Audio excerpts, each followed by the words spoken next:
Mari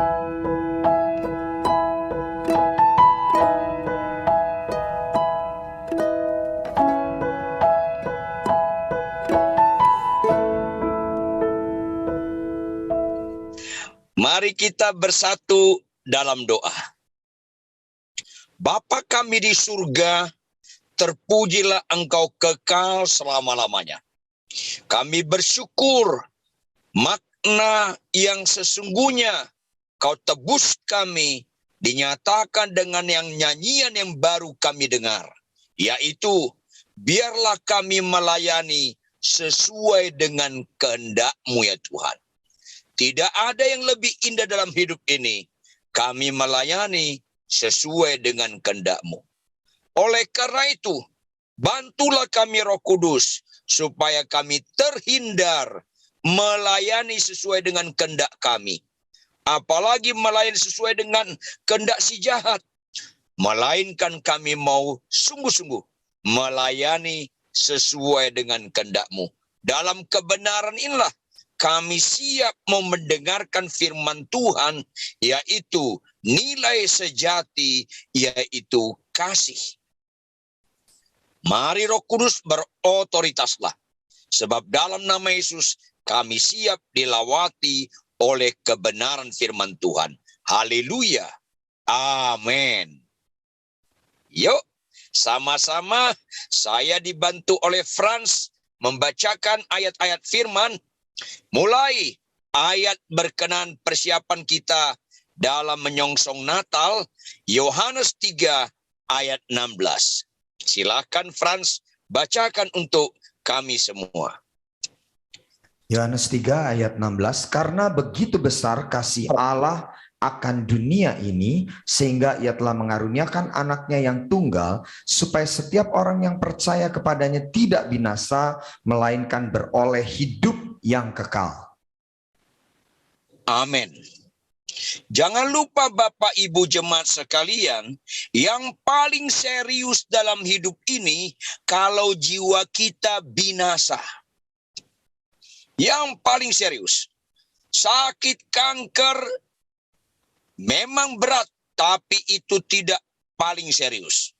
Karena bukan upah kanker maut, melainkan upah dosa maut.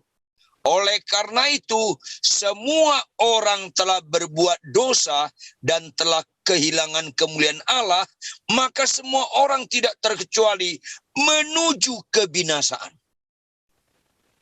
Tetapi perhatikan baik jemaat sekalian, apa yang menggerakkan Allah mengaruniakan anaknya yang tunggal, supaya manusia tidak binasa, melainkan beroleh hidup yang kekal. Apa yang menggerakkan Allah? Ada yang tahu nggak? Apa yang menggerakkan Allah mengaruniakan anak tunggal, supaya manusia tidak binasa, melainkan memperoleh hidup yang kekal? Apa yang menggerakkan dia? Catat baik-baik. Karena begitu besar kasih Allah akan dunia ini. Karena kasih. Nah, jangan lupa jemaat yang dikasih oleh Tuhan, Allah adalah kasih.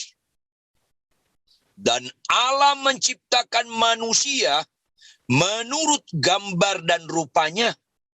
Maka manusia menjadi bernilai dan bermakna ketika manusia itu hidup dalam kasih dan mengasihi.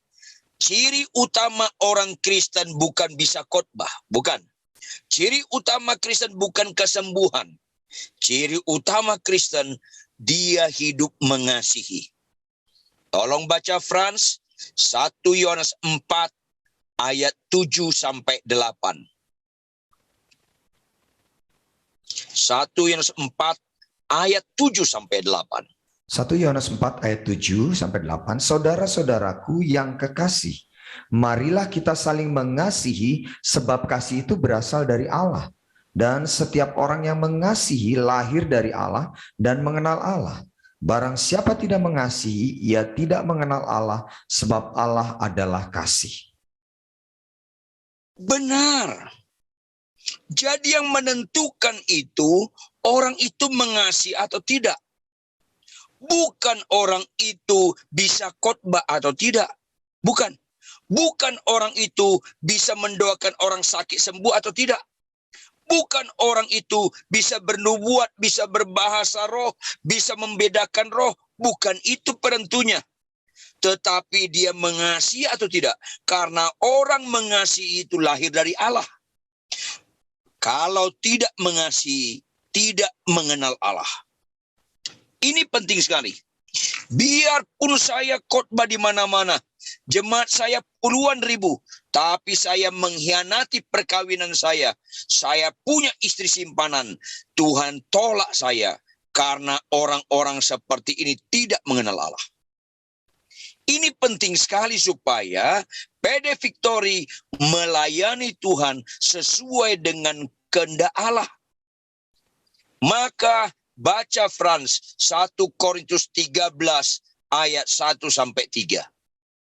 1 Korintus 13 ayat 1 sampai 3. Sekalipun aku dapat berkata-kata dengan semua bahasa manusia dan bahasa malaikat, tetapi jika aku tidak mempunyai kasih, aku sama dengan gong yang berkumandang dan canang yang gemerincing. Sekalipun aku mempunyai karunia untuk bernubuat dan aku mengetahui segala rahasia dan memiliki seluruh pengetahuan, dan sekalipun aku memiliki iman yang sempurna untuk memindahkan gunung, tetapi jika aku tidak mempunyai kasih, aku sama sekali tidak berguna. Dan sekalipun aku membagi-bagikan segala sesuatu yang ada padaku, bahkan menyerahkan tubuhku untuk dibakar, tetapi jika aku tidak mempunyai kasih, sedikit pun tidak ada faedahnya bagiku. Ya, penentunya ada di kasih. Khotbah kesana kemari, tetapi tidak mengasihi keluarganya, nggak ada gunanya. Pelayanan begitu banyak, tapi menelantarkan rumah tangganya, nggak ada gunanya. Ini penting sekali supaya kita senang dengan lagu karangan tadi. Saya sangat tergugah lagu tadi. Melayanimu sesuai dengan kehendak-Mu. Itu yang paling indah. Karena banyak orang melayani Tuhan tidak menurut Tuhan. Tetapi melayani Tuhan menurut diri sendiri. Akhirnya orang Kristen nggak mengerti melayani Tuhan yang menurut Tuhan. Buka Frans, baca sama kita Yohanes 14 ayat 15. Yohanes 14 ayat 15. Jikalau kamu mengasihi aku, kamu akan menuruti segala perintahku. Yes. Terima kasih Frans. Jikalau kamu mengasihi aku, kamu menuruti segala perintahku. Begitu kita menuruti segala perintah Tuhan, disitulah kita melayani menurut kehendak Tuhan. Seorang pendeta pernah konsultasi dengan saya. Pak Ridwan, saya jemaatnya banyak, tapi akhirnya saya ditolak. Kenapa? Karena saya jatuh dalam dosa. Apa itu? Saya punya perempuan lain. Mau nggak kamu tinggalkan? Waduh, nggak mau Pak Ridwan. Maka saya peringatkan dia. Kau melayani Tuhan menurut kedaginganmu dan bisa menurut setan. Kalau menurut Tuhan, kamu menuruti segala perintahnya. Salah satu, kasihlah istrimu. Jangan hianati. Ketika saya mengasihi istri saya sedang melayani Tuhan. Walaupun misalnya ada di antara jemaat nggak bisa khotbah, tapi mengasihi istri. Nggak bisa khotbah, tapi tunduk pada suami. Itulah melayani Tuhan. Melayani Tuhan adalah ketika kita melakukan perintahnya. Khotbah, bernubuat, mengusir setan, melakukan banyak mujizat, belum tentu melayani Tuhan.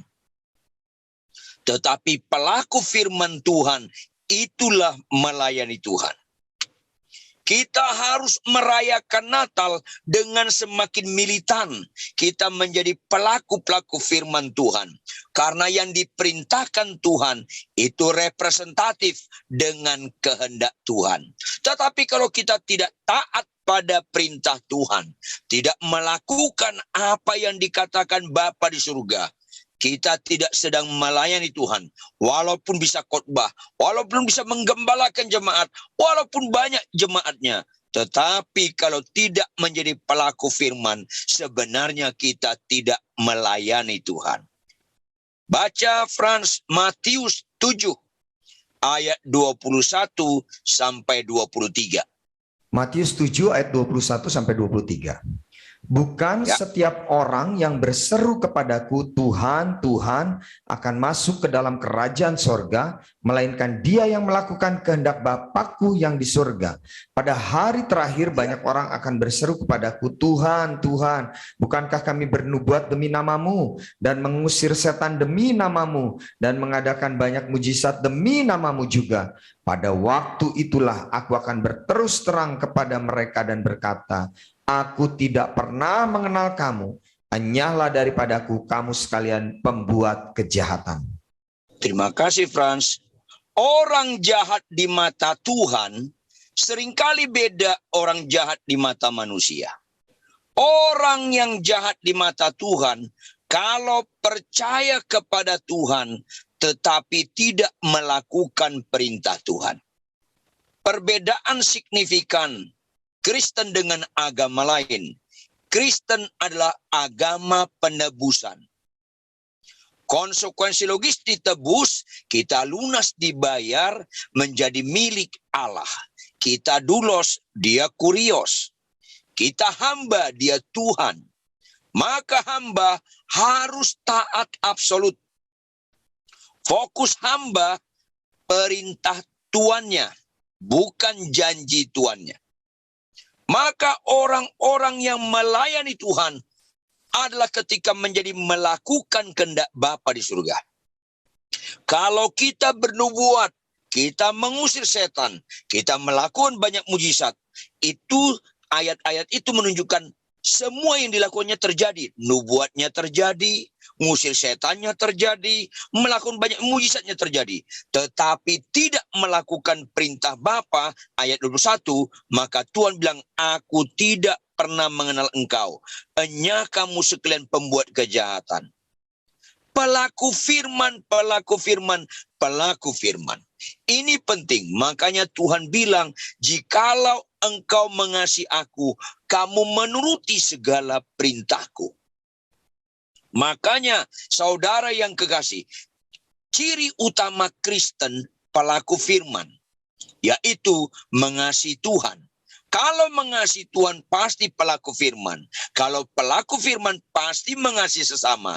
Karena pelaku firman, perintah Tuhan berkata, kasihlah istrimu, kasihlah sesamamu, kasihlah musuhmu. Itu perintah Tuhan. Kalau kita lakukan perintah Tuhan, pasti kita mengasihi semua orang. Disitulah kita melayani Tuhan. Biarpun saya nggak ada jadwal khotbah, tetapi kalau saya menjadi pelaku firman, disitulah saya melayani Tuhan. Makanya nilai yang sejati dalam kekristenan adalah ketika kita menjadi pelaku firman, disitulah kita mengasihi Tuhan. Baca Frans, Lukas 1 ayat 38. Lukas 1 ayat 38, kata Maria, Ya. sesungguhnya aku ini adalah hamba Tuhan. Jadilah padaku menurut perkataanmu itu. Lalu malaikat itu meninggalkan dia. Ya. Nah, mari kita seperti Maria memiliki tingkat kesadaran yang tinggi. Siapa dirinya? Sesungguhnya aku ini hamba Tuhan. Banyak kita mengaku hamba Tuhan, tetapi tidak pelaku firman. Banyak kita mengaku hamba Tuhan, tapi tidak mau mentaati apa perintah Allah. Maria diperintahkan, itu resikonya sangat tinggi. Yaitu, kamu hamil sebelum menikah. Kalau hamil sebelum menikah, itu dilempari batu, dirajam. Kalau hamil sudah ada calon suaminya, itu dibakar. Itu konteks agama Yahudi. Bandingkan dengan Kejadian 38. Tamar hamil. Dia kata Yehuda harus dibakar. Karena calonnya adalah Shelah, adik suaminya terdahulu. Cocok dibakar. Maria hamil dalam situasi tunangan. Itu tidak mudah. Bahkan yang mengerikan, kalau Yusuf bertanya, Maria, sesungguhnya kau hamil dari siapa? Kalau Maria menjelaskan, Yusuf, Koko Yusuf, Mas Yusuf, aku hamil bukan karena aku nyeleweng. Yang benar, pasti kau pacaran sama si Frankie. Bukan Yusuf, sama siapa? Aku hamil dibuat Tuhan. Itu lebih mengerikan lagi. Hamil di luar nikah dirajam. Hamil dalam situasi ada calon itu dibakar. Hamil membawa-bawa nama Tuhan itu menghujat Allah yang kejam. Dan situasi Maria itu sangat amat sulit. Makanya dia katakan sebelumnya, bagaimana mungkin malaikat, aku belum punya suami. Karena resikonya sangat tinggi. Tetapi kemudian dia tundukkan dirinya. Sesungguhnya aku ini hamba Tuhan. Hamba Tuhan harus dilanjutkan dengan kalimat berikutnya. Jadilah kepadaku menurut perkataanmu. Perkataanmu di sini menunjukkan perintah, yaitu hamil di luar nikah. Dan dia terima, resikonya sangat tinggi. Bapak, Ibu, saudara sekalian, kalau ada perintah Tuhan, hai suami, kasihlah istrimu, kasihi tanpa syarat. Kita mengasihi istri, nggak ada kaitannya dengan kelakuan istri. Catat baik-baik. Kita mengasihi istri karena kita mengabdi kepada Tuhan yang memerintahkan, kasihlah istrimu.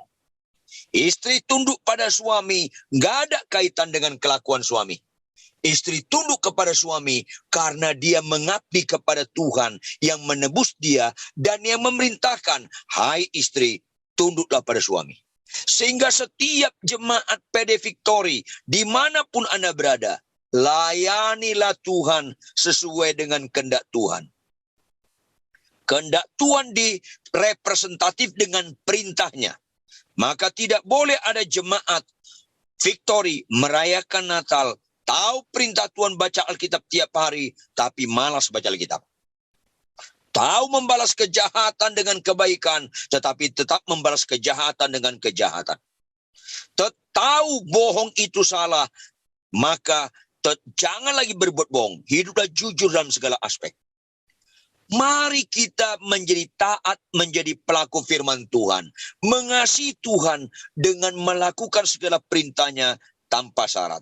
Ini tidak populer Bapak Ibu jemaat sekalian. Kenapa nggak populer?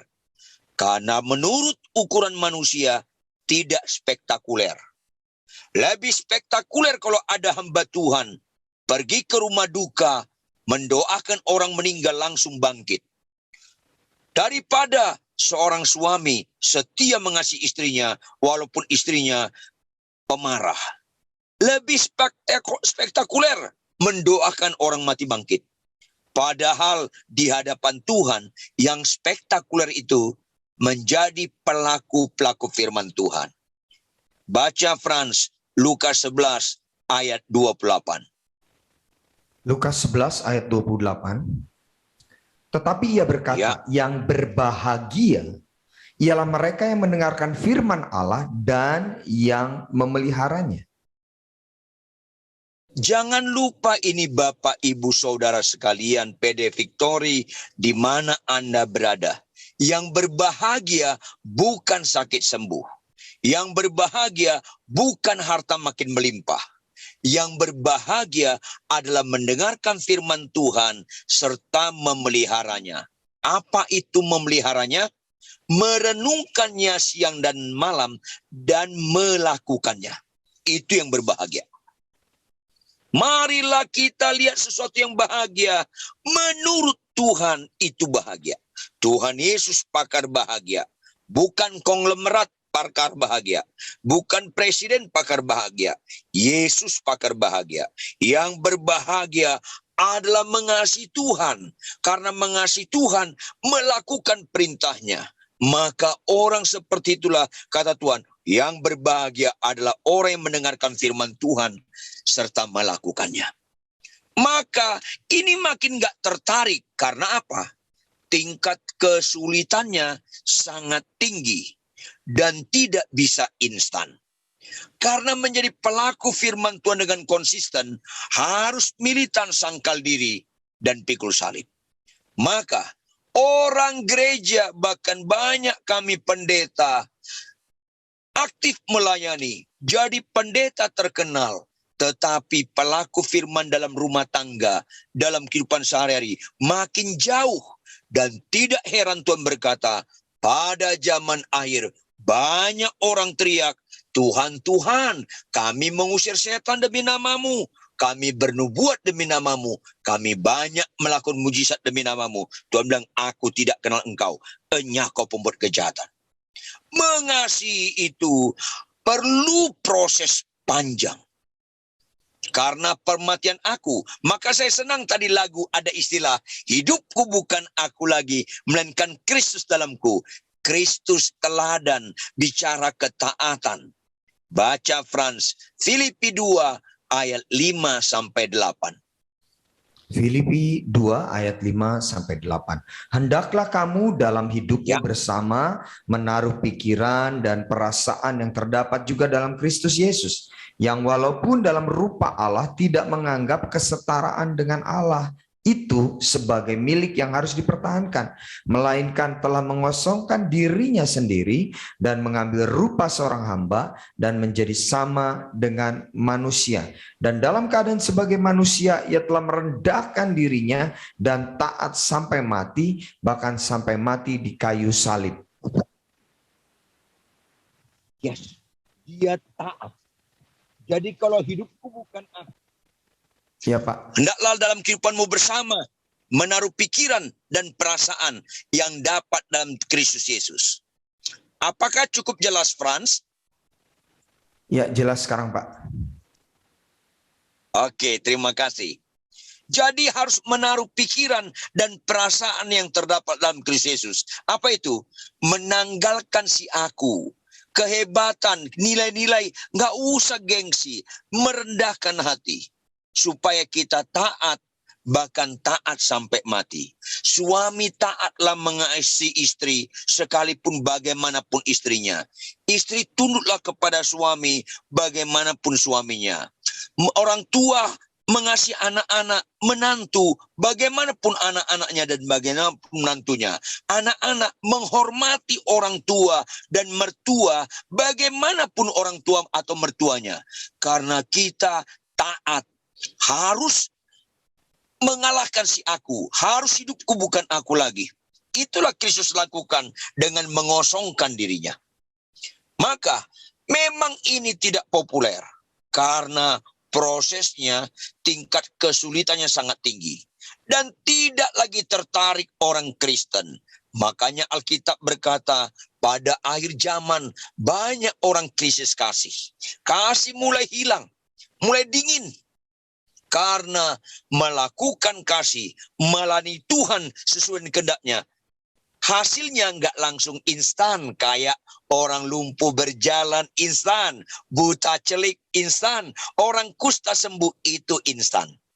Makanya jangan lupa Bapak Ibu sekalian, sakit sembuh itu mujizat Tuhan terendah. Perubahan karakter itu mujizat yang indah.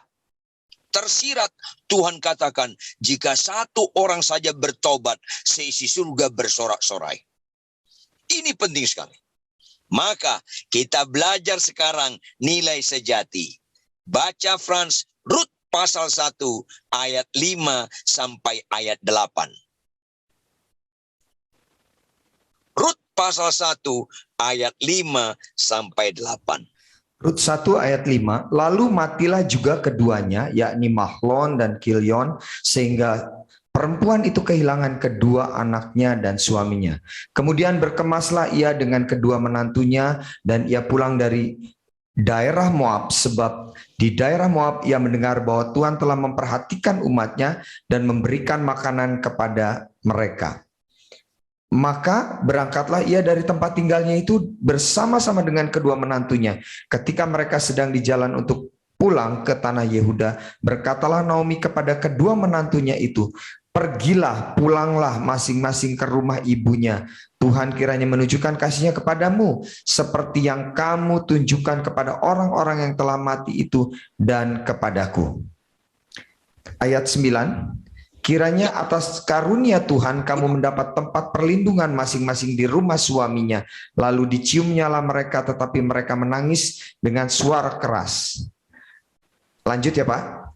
Ya, terima kasih Pak. Cukup.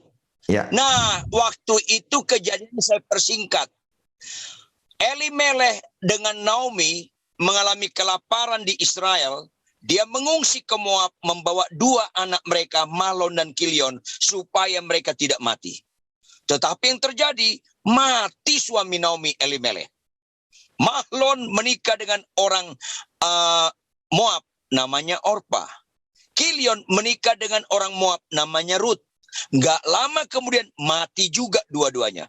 Maka Naomi, perempuan yang begitu sial istilahnya, nggak ada harapan, tak bernilai. Karena dalam kalangan orang Yahudi, pria lebih bernilai daripada wanita. Maka Naomi jadi nenek-nenek tua, kembali ke orang Israel. Pasti dimaki, pasti dianggap pembawa sial. Kau berharap ke Moab supaya keluargamu hidup, yang terjadi mati. Maka ketika dia berangkat, Orpa dan Rut mau ikut nenek-nenek tua ini. Maka Naomi bilang, nggak ada untungnya kalian ikut aku. Aku nenek tua, kalian akan ngurus aku dan kalian tidak bisa menikah. Mendingan pulang ke orang tua kalian. Kalian bisa membangun rumah tangga yang baru. Tetapi Rut tetap mau mengasihi mertuanya. Orpa pulang, Rut berketetapan melayani Tuhan dengan mengasihi mertuanya. Lanjut Frans, ayat 15 sampai 18. Ayat 15. Berkatalah Naomi, telah pulang iparmu kepada bangsanya dan kepada para allahnya. Pulanglah mengikuti iparmu itu. Tetapi kata Rut, janganlah desak aku meninggalkan engkau dan pulang dengan tidak mengikuti engkau. Sebab kemana engkau pergi, ke situ jugalah aku pergi. Dan di mana engkau bermalam, di situ jugalah aku bermalam. Bangsamulah bangsaku dan Allahmulah Allahku. Di mana engkau mati, aku pun mati di sana. Dan di sanalah aku dikuburkan. Beginilah kiranya Tuhan menghukum aku, bahkan lebih lagi daripada itu, jikalau suatu apapun memisahkan aku dari engkau, selain pada maut. Ketika Naomi melihat bahwa Rut berkeras ikut bersama-sama dengan dia, berhentilah ia berkata-kata kepadanya. Terima kasih Frans. Maka Naomi tetap ngotot Rut tetap ngotot taat setia mengasihi mertuanya. Padahal kalau mengasihi mertuanya, kenyamanannya hilang. Bahkan dalam tanda kutip, masa depannya hilang. Hanya mengurus nenek tua. Tetapi itu kata Tuhan. Kalau orang mengasihi Tuhan, pasti mengasihi sesama. Itulah melayani Tuhan menurut kehendak Tuhan. Untuk itulah Yesus datang ke dunia, jadi bayi yang kita peringati Natal, bahkan berkorban di kayu salib untuk menyelamatkan kita, supaya kita kembali kepada kehendak-Nya yang semula, segambar dengan Dia, dengan hidup kasih. Memang hasilnya dampaknya nggak instan.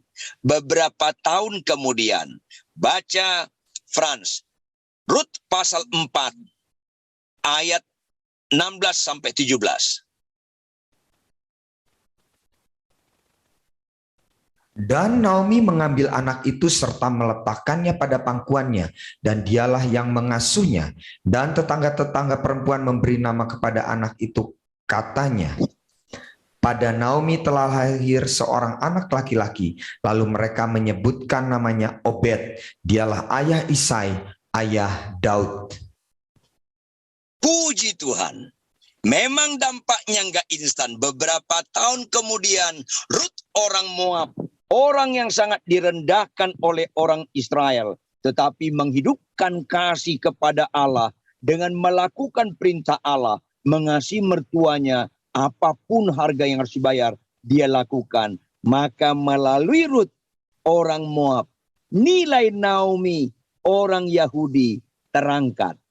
Naomi sebenarnya nggak ada keturunan, tapi karena Rut tetap ngotot, saya sebagai menantumu, maka ketika Rut menikah dengan Boas, keluarga dari pihak suami Naomi, punya keturunan, disebut keturunan Naomi.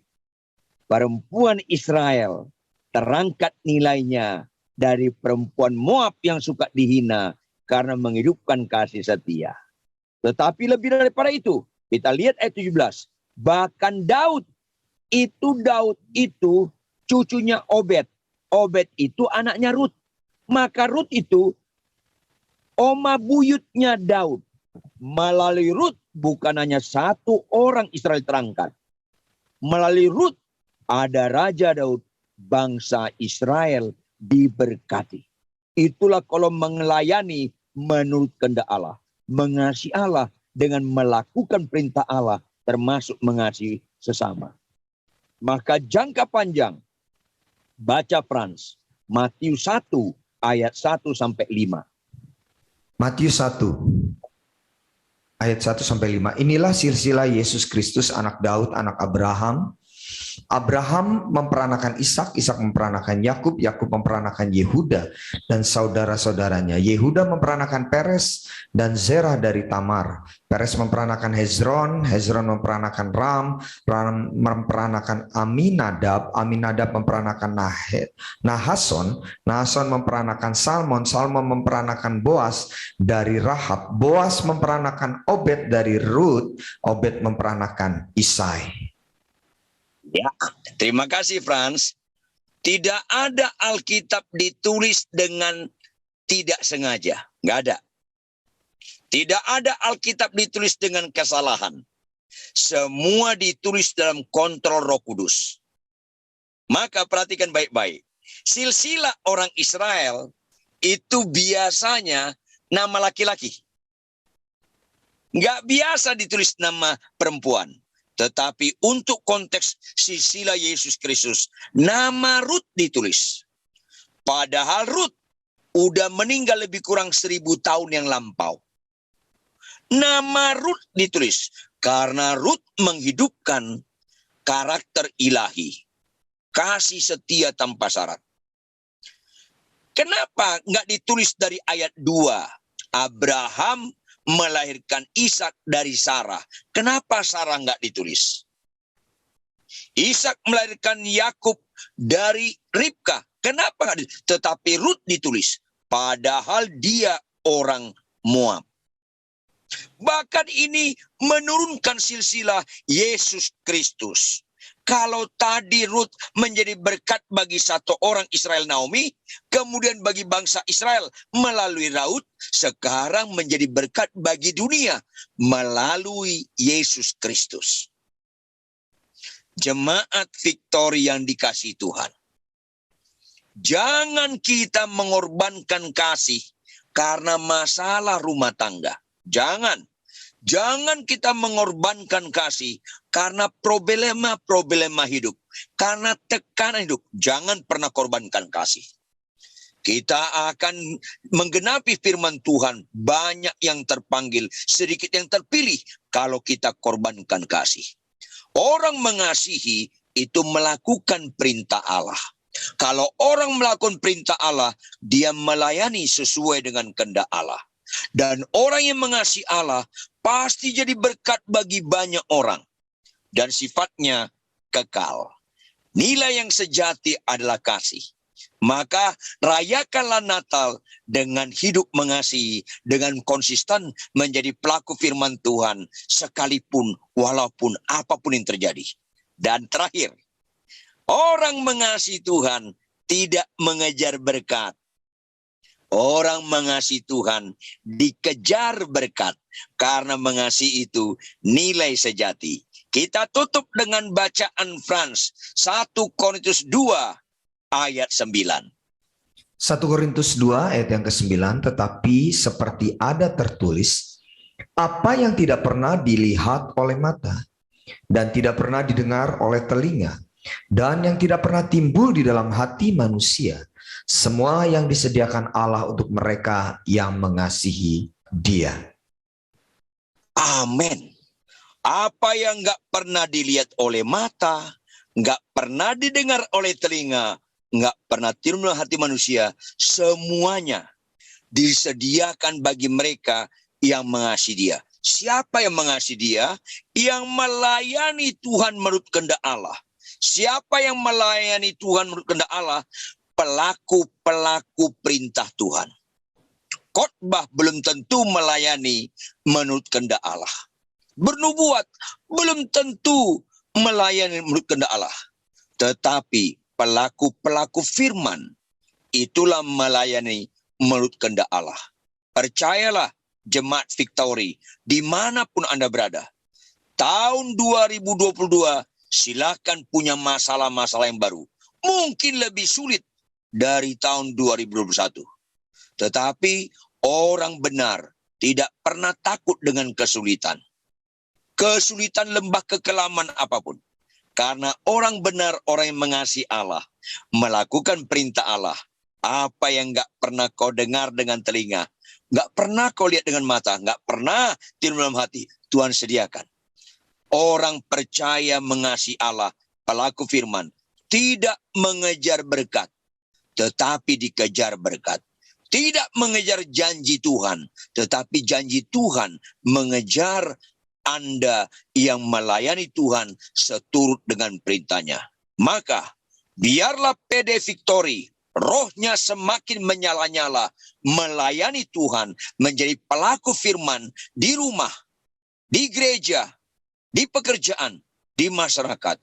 Pasti Anda menjadi surat-surat yang terbuka, yang bisa dibaca orang, sehingga makin banyak lutut bertelut dan mulut mengaku Yesus Tuhan. Selamat menyongsong Natal dan menyongsong Tahun Baru. Tuhan Yesus memberkati PD Victory. Mari kita tunduk kepala dan kita bersatu dalam doa. Bapa kami di surga, terpujilah Engkau kekal selama-lamanya. Engkau baik dan sangat amat baik. Kau terbitkan nyanyian bagi kami untuk melayani Engkau sesuai dengan kehendak-Mu. Kehendak Tuhan kami melayani Engkau dengan cara mengasihi Engkau. Dan tidak ada alternatif lain untuk mengasihi Engkau selain melakukan segala perintah-Mu. Biarlah melalui bayi Natal, gambaran penebus dunia datang ke bumi. Joy to the world. Membuat kami memiliki tingkat kesadaran yang tinggi. Bersama dengan Maria, kami berani berkata, sesungguhnya kami ini adalah hamba Tuhan. Tolong setiap jemaat PD Victory, dimanapun mereka berada, memiliki tingkat kesadaran yang tinggi, bahwa sesungguhnya kami adalah hamba Tuhan. Maka sebagai konsekuensi, kami hamba Tuhan. Jadilah kepada kami menurut perkataan-Mu Tuhan, menurut perintah-Mu, sehingga kami merayakan Natal melalui ketaatan yang absolut seperti Maria, walaupun high risk, resiko sangat tinggi, tetapi kami mau taat, bahkan taat sampai mati. Orang demikianlah orang yang mengasihi Tuhan, dan orang yang mengasihi Tuhan tidak mengejar berkat, melainkan dikejar berkat. Apapun musimnya, apapun situasinya, orang yang mengasihi Tuhan, yang tidak pernah dilihatnya dengan mata, nggak pernah dia dengar dengan telinga, nggak pernah timbul dalam hati, Tuhan sediakan bagi mereka yang mengasihi Tuhan. Berkati Tuhan PD Victory, berkati hamba-Mu Ibu Eli, semua tim pelayan Victory, dan senangkan hati-Mu Tuhan. Sebab dalam nama Yesus kami sungguh berdoa. Haleluya. Amin. Saya kembalikan.